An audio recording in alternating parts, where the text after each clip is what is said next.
கமலாஸ்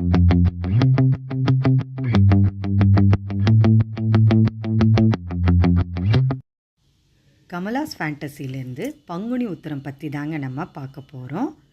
பங்குனி மாதத்தில் வரக்கூடிய பங்குனி உத்திரத்தின் சிறப்புகள், மகத்துவம், முக்கியத்துவம் மற்றும் அன்று விரதமிருந்து பூஜை செய்வதால் என்னென்ன பலன்கள் நமக்கு கிடைக்கும், இந்த வருடம் பங்குனி உத்திரம் வரக்கூடிய நாள், தேதி, நெய்வேத்தியம், எதை நம்ம தானமாக கொடுப்பது, எந்த தெய்வத்திடம் பிரார்த்தனை செய்வது போன்ற அனைத்து தகவலும் இந்த பதிவில் தெளிவாக இருக்குங்க.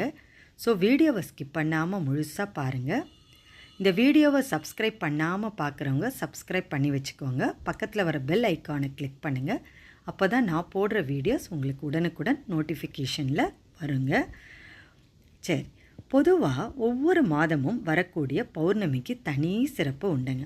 பௌர்ணமி நாளில் நம்ம கோயிலுக்கு போய் அபிஷேகம், ஆராதனை அப்படின்னு நம்ம சுவாமியோட அபிஷேகம் ஆராதனையில் நம்ம பார்ப்போம். இந்த மாதிரி பார்த்து சுவாமியை சேவிக்கிறனால கோடி புண்ணியம் அப்படின்னு சொல்லுவாங்க.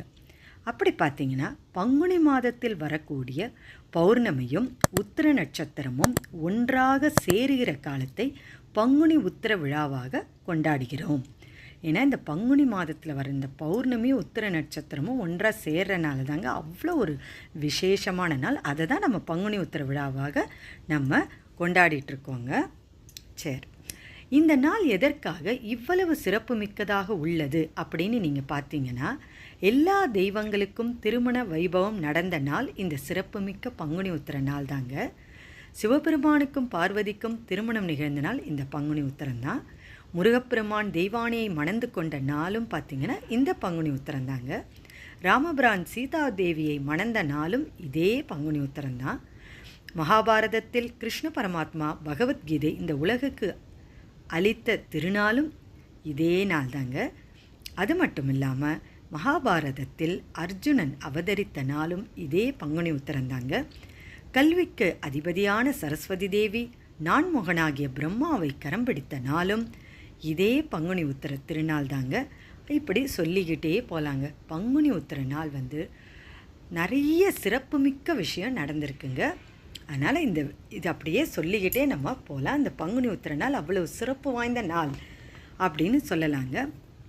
சரி, இந்த நாளில் கல்யாணம் ஆகாதவங்க, அதாவது வரன் பார்த்துக்கிட்டே இருப்பாங்க, ஆனால் அது தட்டி போயிட்டே இருக்கும். ஆண்களுக்கும் சரி பெண்களுக்கும் சரி.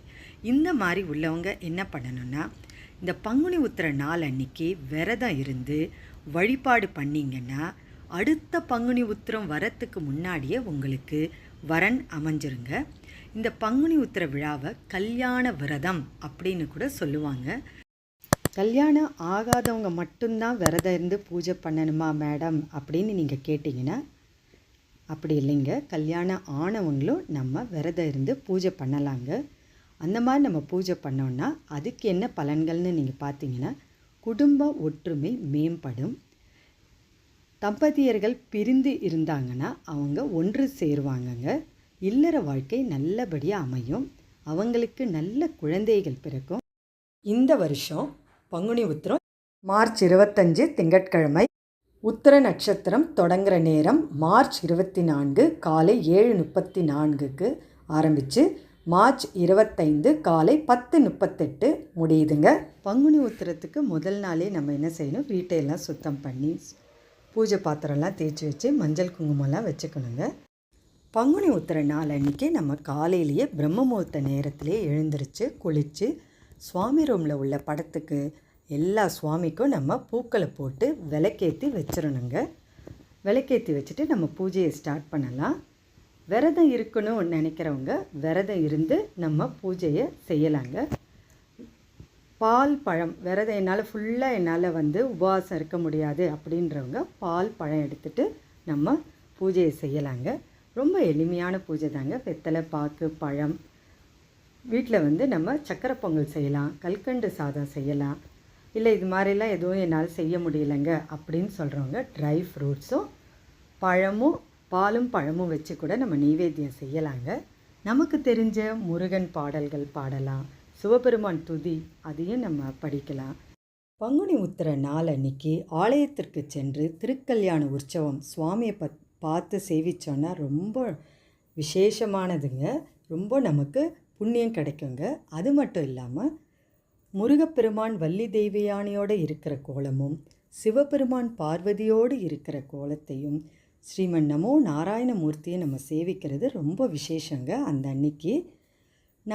அன்னைக்கு குலதெய்வ வழிபாடும் நம்ம செய்யலாங்க. ரொம்ப சிறப்புங்க அன்றைக்கி குலதெய்வ வழிபாடு செஞ்சோன்னா. அது மட்டும் இல்லாமல் எனக்கு குலதெய்வம் யாருன்னு தெரியாது அப்படின்னு சொல்கிறவங்க முருகப்பெருமானையே குலதெய்வமாக நினச்சி வழிபாடு செஞ்சிங்கன்னா ரொம்ப ரொம்ப ரொம்ப சிறப்புங்க. அப்படியும் வழிபாடு செய்யலாம். அந்த அன்றைக்கி தானமாக என்ன கொடுக்கலாம் அப்படின்னு நீங்கள் பார்த்தீங்கன்னா நீர், மோர், தண்ணீர் இதெல்லாம் நம்ம தானமாக கொடுக்கலாங்க. இதை நம்ம கோயிலில் போயும் கொடுக்கலாங்க. இல்லை என்னால் கோயிலுக்கு போக முடியலன்னா வீட்டில் இருந்தபடியும் நீங்கள் கொடுக்கலாங்க. இந்த மாதிரி தான் பங்குனி உத்திர திருவிழா அன்றைக்கி விரதம் இருந்து பூஜை செய்கிற எளிமையான ஒரு முறை தாங்க. இது மட்டும் இல்லாமல் இந்த வருஷம் காரடையான் நோன்பு எந்த நாளில் வருது, எந்த தேதியில் வருது, எப்படி விரதம் இருந்து பூஜை செய்யணும், சரடு கட்டி கொள்ளும்போது சொல்ல வேண்டிய ஸ்லோகம் அப்படின்னு எல்லாத்தையும் தெளிவாக ஒரு பதிவாகவே போட்டிருக்கேங்க. அதோட வீடியோ லிங்க் டிஸ்கிரிப்ஷனில் கொடுக்குறேன், செக் பண்ணி பாருங்கள். அது மட்டும் இல்லாமல் காரடையான் நோன்பு அன்னைக்கு வெள்ளை அடை, கார அடை பிரசாதமாக நெய்வேத்தியமாக வைப்போம். அது எப்படி வீட்டில் எளிமையான முறையில் செய்கிறது மெஷர்மெண்ட்டோடு கொடுத்துருக்கேங்க. அதோட வீடியோ லிங்க்கும் டிஸ்கிரிப்ஷனில் கொடுக்குறேன், மறக்காமல் செக் பண்ணி பாருங்கள். உங்களுக்கு ரொம்பவே யூஸ்ஃபுல்லாக இருக்குங்க. இந்த பதிவில் உங்களுக்கு ஏதாவது டவுட்ஸ் இருந்தால் கமெண்ட் பாக்ஸில் கேளுங்க, கண்டிப்பாக நான் பதில் தரேன். இந்த பதிவு உங்களுக்கு ரொம்பவே பிடிச்சிருந்தா லைக் பண்ணுங்கள், உங்கள் உற்றார் உறவினருக்கு ஷேர் பண்ணிவிடுங்க. அடுத்து ஒரு நல்ல ஆன்மீக பதிவோடு உங்களை சந்திக்க வரேன்.